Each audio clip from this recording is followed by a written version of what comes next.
masalah ayah ibu Nabi di neraka atau tidak masalah yang gaib. Maka tidak boleh kita mengucapkan tentang masalah ini kecuali dengan dalil, bukan pakai perasaan. Maka tidak boleh kita mengucapkan tentang masalah ini kecuali dengan dalil, bukan pakai perasaan. Nabi saja ketika menyanjung Ikrimah itu tidak ingin mengungkap tentang Abu Jahal. Abu Jahal itu bapaknya Ikrimah, tapi nggak pernah disebut-sebut di hadapan Ikrimah. Kenapa? Karena takut menyinggung perasaannya.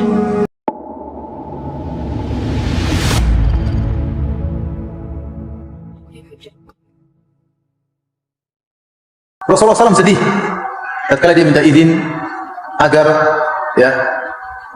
memohon ampun bagi ibunya. Allah tidak mengizinkan.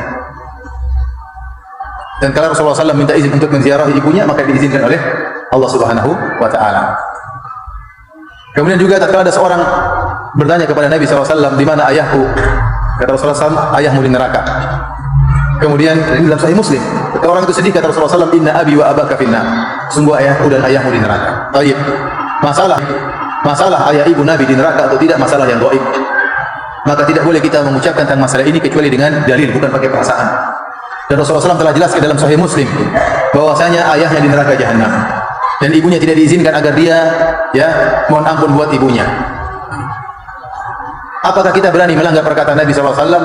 Saya katakan memang ada sebagian ulama yang berusaha mentakwil hadis ini, mengatakan maksudnya ayahku dan ayahmu di neraka, maksudnya pamanku di neraka, yaitu Abu Thalib misalnya. Tapi ini dibantah oleh Imam Nawawi rahimahullah. Imam Nawawi rahimahullah, ini apa yang saya sampaikan ini terdapat dalam buku Al-Minhaj Syarah Sahih Muslim. Imam Nawawi tegas dalam hal ini menjelaskan ayah dan ibu Nabi SAW di neraka jahanam. Oleh karenanya di antara dalil yang menguatkan bahwasanya ayah dan ibu Nabi SAW di neraka jahanam, bahwasanya Nabi saya tidak pernah mendapati doa Nabi mohon ampun buat ayah ibunya. Antum pernah dapati doa Nabi SAW berdoa Rabbi ghfirli wa li walidayya? Pernah? Ada atau tidak? Padahal sebagai anak yang berbakti dia harus sering mendoakan kedua orang tuanya. Tapi saya tidak pernah menemukan Nabi berdoa Rabbi ghfirli wa li walidayya. Yang ada dalam Al-Quran, Allah merintahkan kita berbakti kepada orang tua. Allah berkata wa qul rabbirhamhuma kama rabbayani shaghira. Tetapi doa Nabi sendiri, antum baca buku hadis-hadis, tidak akan antum dapati Rasulullah SAW mengatakan ya Allah ampunilah aku dan ampunilah kedua orang tuaku. Jadi saya lebih condong kepada pendapat Imam Nawawi yang menjelaskan bahwasanya karena Rasulullah SAW menjelaskan kedua orang tuanya di neraka, maka kita ikuti perkataan Rasulullah SAW. Kita mendahulukan hadis daripada perasaan. Kita mendahulukan hadis Nabi, sabda Nabi daripada perasaan. Saya tidak berani mengatakan ayah Nabi di surga. Saya nggak berani. Nabi bilang di neraka. Masih ada.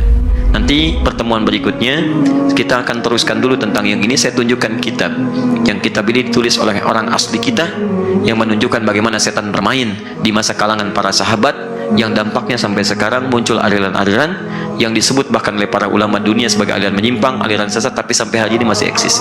Saya bawakan kitabnya karya orang Indonesia nanti, insya Allah.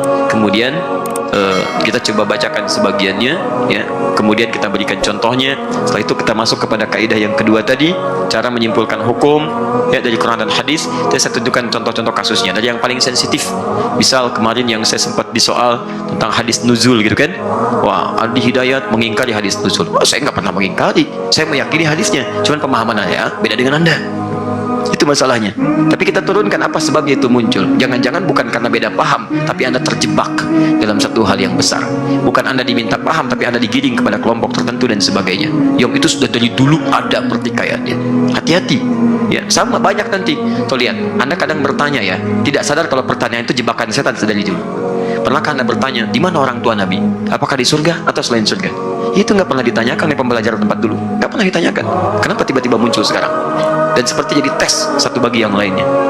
Awas, hati-hati, Anda kena jebakan di situ. Nanti saya tunjukkan kepada Anda, ini asalnya dari mana, ini arahnya kemana. Tiba-tiba bisa ada pertanyaan. Ingat, setiap hal yang tidak ada kaitan dengan maslahat Anda itu nggak penting. Kalau ibunda ayahanda Nabi di surga atau tempat selainnya, apa hubungan dengan Anda? Apa bisa mengantarkan Anda ke surga? Nggak ada. Cuma jadi perdebatan, cuma macam-macam. Dan teman-teman Anda mesti punya rasa. Anda berbicara tentang Nabi. Ibu bapak Anda, misal saja, berbeda ketaatannya dengan Anda, terus berbuat kesalahan, terus dibincangkan oleh orang lain, dituduh-tuduh, disebut-sebut, dicela-cela. Bagaimana perasaan Anda? Tuh lihat bapaknya, calon neraka, bapaknya begini, bapaknya begitu. Nabi saja ketika menyanjung Ikrimah itu tidak ingin mengungkap tentang Abu Jahal. Abu Jahal itu bapaknya Ikrimah, tapi nggak pernah disebut-sebut di hadapan Ikrimah. Kenapa? Karena takut menyinggung perasaannya. Anda ini bapak ibu Nabi, apa nggak sadar? Ya walaupun ada hal-hal yang terkait dengan kondisinya, itu urusan mereka dengan Allah. Urusan kita tidak menjadi makhluk. Apa Anda nggak peka Anda sedang menyinggung orang tua Nabi? Bagaimana perasaan Nabi ketika mendengar kalimat-kalimat Anda?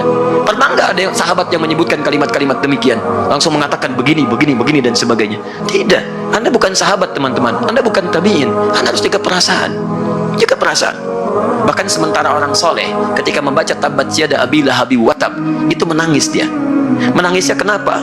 Karena menangisi paman Nabi mendapatkan hukuman dari Allah Subhanahu wa taala. Kenapa Anda lirih membaca? Bukankah itu Abu Lahab yang terkutuk? Kutukan itu urusan Abu Lahab dengan Allah. Yang saya baca lirih adalah beliau paman Nabi. Saya saja kalau merasa paman saya punya masalah, saya bisa menangis. Maka bagaimana ketika paman Nabi mengalami itu semua? Pernahkah Anda bayangkan? Di Anda itu kena banyak jebakan dalam kehidupan. Coba kembalikan, nanti saya buka tuh, saya kupas kitab dan sebagainya. Saya tunjukkan hadisnya kepada Anda.